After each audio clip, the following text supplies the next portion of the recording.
Hey guys, welcome to an episode of Cooking with the Frisbees, but out in Little Acorn Farm. It's hard to believe that it is actually February 26th and it is like 66 degrees, and that's kind of the lowest temperature that it's been for a while. I've got some things that I got to do. I have to finish off these pots here, or not pots, but these new beds, and you saw us building one in a prior episode, but now we need to finish these off. So I have Willie out, and what I've got here is I've got some compost, 6 bags of compost. I have 6 bags of pine bark mulch, and I'm going to use it to fill up these things so I can save on dirt. The other thing that I've got to do while I'm out here today is I have this newfangled tool that you see in the background here. And it's kind of it's a long chainsaw is what that is. And I need to change up some of these trees. Like we've talked about, we like to have a park-like atmosphere back here, and that's great and that's wonderful. But when all of a sudden the trees start getting really mature on you, they start to block the sunlight, and that's not good for anybody, right? So you can see, if I can pan around here, you can see these trees, that tree back there, these trees over here. The canopy on them is just too low. Now I thought I had some time on this, but I don't. And the reason I don't have time on this is because we're getting this early spring where the weather has been 75 degrees. So everything's starting to come out. The trees are starting to bud, and what I found last year when I was trying to trim the trees is that you can't see what you need to do when it's covered with leaves. So I said to myself, I'm going to wait until fall, or I'm going to wait until early spring when it's cool outside. I can still see what those branches look like to see the ones that I need to cut off. I can still see it, there's buds on there. So I got to take care of some business out here. So yes, and once again I got Willie out. Willie, my faithful companion out here that's helped me bring all this stuff around from the front of the house, but I got to get busy. I got to get busy trimming these trees down, and then I have to cut them up, and I'm going to use some of the logs. You can see what we've done. Let me show you. Let me turn this around and show you something. Okay, so what I wanted to show you is what's in the bottom of these first and foremost. Like, these are our 2 new beds. They're 5 feet by 2 feet by 17 inches deep. And we're gonna set them just up on top here where there's a lot of sun. And I believe Beth is using these for root vegetables like potatoes and things like that. But you've got to kill that grass underneath. And you guys have probably seen this done with a couple other garden people that do this, and this is where we learned it. You put cardboard down underneath there, and what that cardboard does, it kills off that grass. And then of course once we fill this in with wood and dirt and things like that, then we can really start going to town and start planting some things. So this is what I've got to do. I don't like that they're not level. Beth said it doesn't bother her. I'm probably still going to try and level them off a little bit, but you're going to see me get to work on that. So stay tuned.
safety glasses.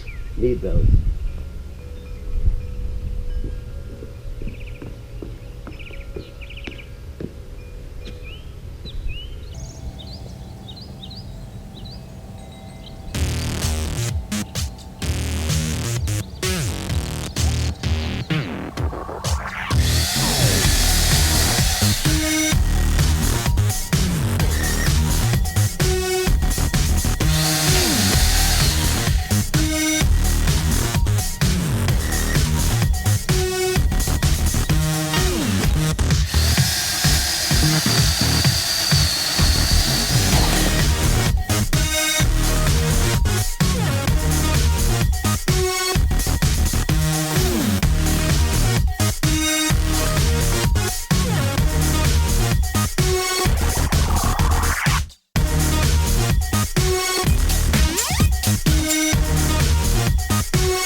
That works pretty good.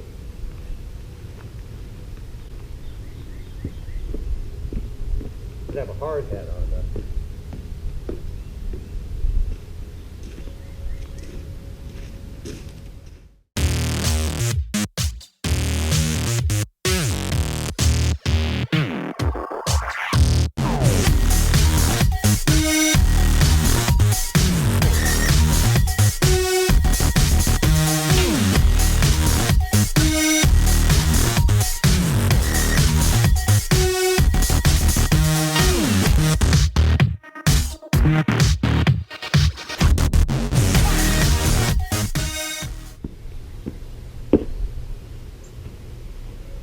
That's not easy work at all.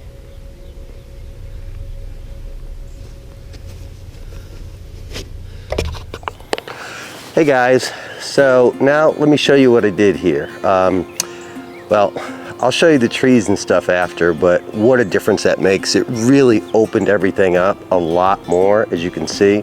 But what I want to show you here is the beds. And so you see what I did here. This is just all the sticks and stuff that I cut down out of the trees. I cut them all up and I threw it in here for a bottom layer.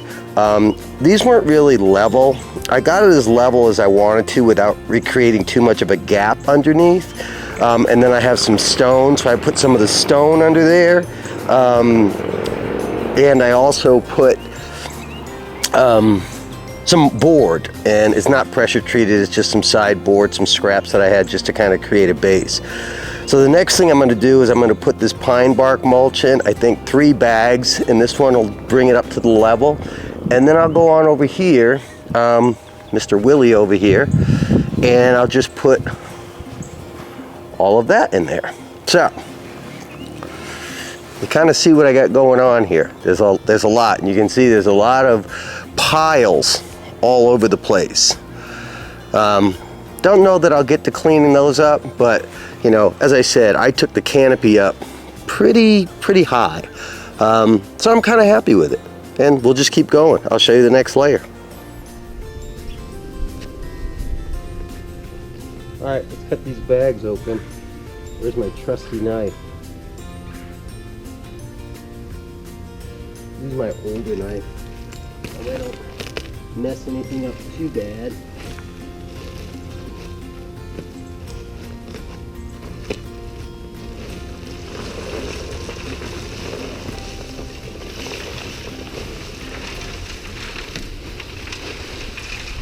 Retrospect. I don't know.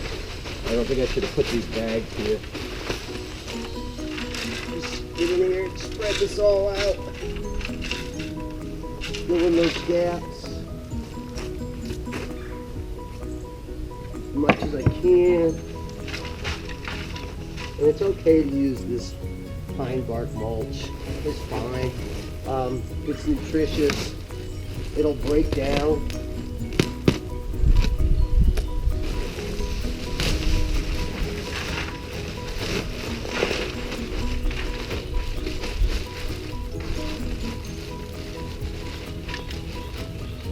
Gotta get it all. We paid for all of it. Let's use it all. Yeah, it just goes in there. You put those logs in there, and it just kind of fills those gaps in. I don't even know if I need another one in here, but I'm going to do it anyway. Then come back with my compost, and then on top of the compost, I'll put some regular fill dirt.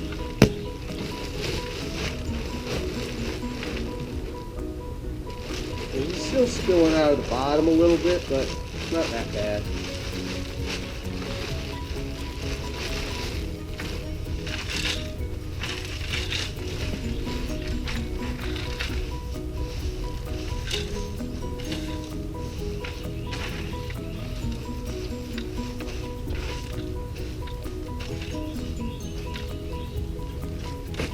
I think 3 bags was right.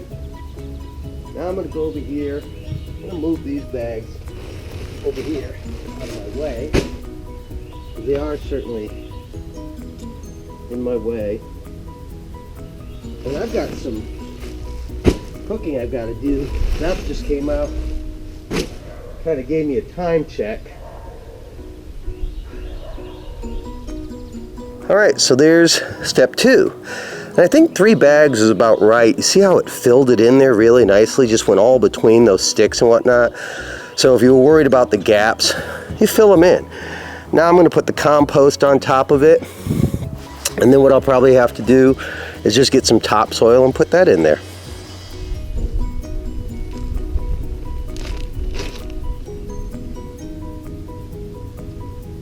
Trusty knife. This is mushroom compost. We usually use like a cow manure or whatever is at our local Costco, but for the past couple of years since COVID, it seems like Costco has stopped carrying their compost. So, switch gears. All right. Get down to my local place, which now that we started doing this stuff, I see how people talk about it's important to be a patron of the small businesses because it really helps them out and they're really appreciative. Again, I put 3 bags of this. Whew, that has a smell.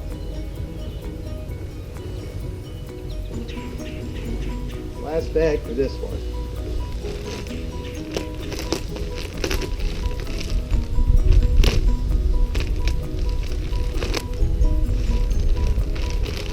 About $4 a bag. It's like a 40-pound bag. You can always buy it by the bucket, which I would just pull my trailer over there. But you know what? Didn't have time to do it, and I figured it would just be easier with these beds. Let me just spread this compost out.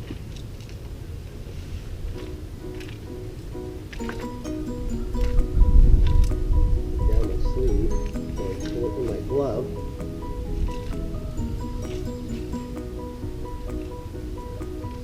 And then I'll come back and we'll just get some topsoil, put that in there, and kind of mix it in. Doesn't smell as bad as the other stuff does, see? Went all down in my glove. So that's it for that one right now. I got to come back and do the same thing for that one, which means I'm going to have to level it, get more of those branches and stuff. But right now, the kids are coming over. Serena and Tyler, I believe, are coming over. So I'm cooking a prime rib, which is a 4-hour process. You've seen that one. It's an episode, but it's got to go on. So I can get upstairs and start the grill. I'll be back. So there's not the final product, but the finished That's the layer of compost I put on there. Again, that was 3 bags, about 40-pound bags. That went in there. Now I have to do the other one. I have to level that out a little bit. Do the same process, put some stone, put some sticks and branches, fill it in. But I gotta go upstairs and get some cooking started. It's Sunday, so I gotta get that going. So, guys, my plan for this whole thing is gonna be, oops, sorry about that. Sorry. My plan for this whole thing is really just, I'm gonna outline this with gravel because just having it sitting there with that cardboard down there looks kind of ugly. So I've got some leftover edging that I've had down in the backyard for a while. So I'm gonna get that edging and I'll just line this out, make it a nice simple square with a circle or a semicircle. It'll kind of look like the boxes themselves, but go all the way around them, fill it in with some nice gray gravel like you see down there. I'll fill that in just so it just looks nice. I hate things that don't look good. So I'll come back and show you as the progress goes on, but that's how you fill a bed.